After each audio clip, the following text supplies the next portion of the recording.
So there's a study that's doing the rounds on social media at the moment called the SCAR experiment.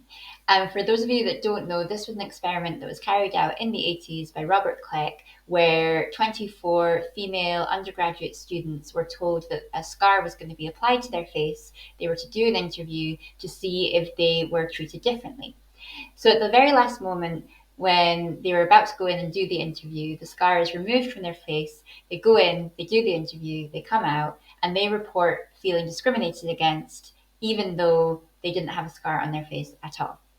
Now, the social media slant on this, and it's a really positive message that I love, and it's something that we actually do a lot of work on in sessions, is this idea that our perceived flaws, if we pay too much attention to them, they can often impact our behavior. They can impact the way we view ourselves, the way that others view us.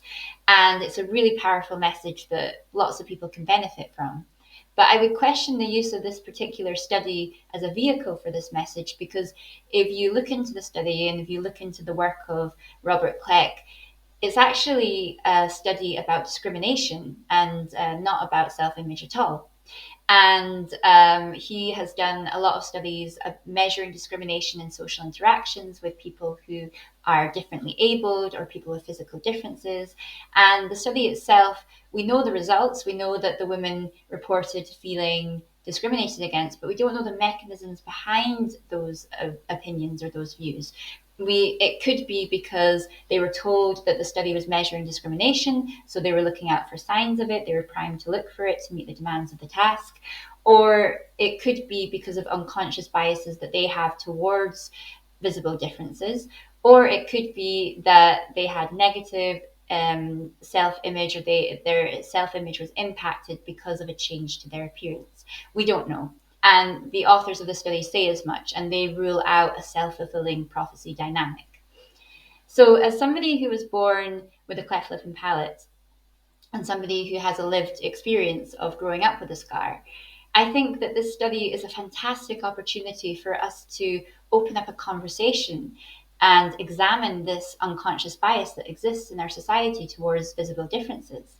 So I have felt self conscious about my scar, but I would say that this self consciousness comes not from the scar itself or my perceptions of it, but because of the bullying I received throughout school, and also growing up in a society where media portrayals of people or characters with scars and visible differences are invariably people who are evil, characters who are evil, or a source of ridicule.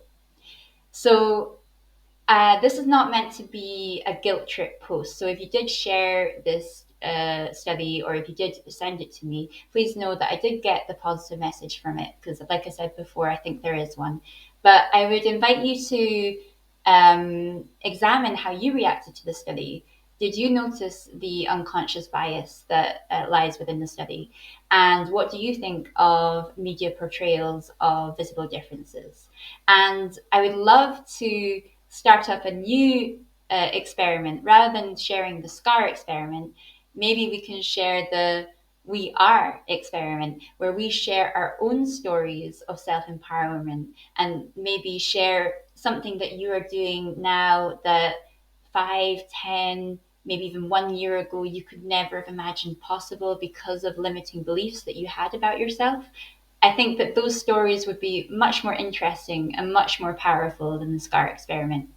So, as you can probably tell, this is a topic that's really close to my heart, and I would really love to hear people's opinions on this, and also self empowerment stories through the We Are experiment. And thank you so much for watching.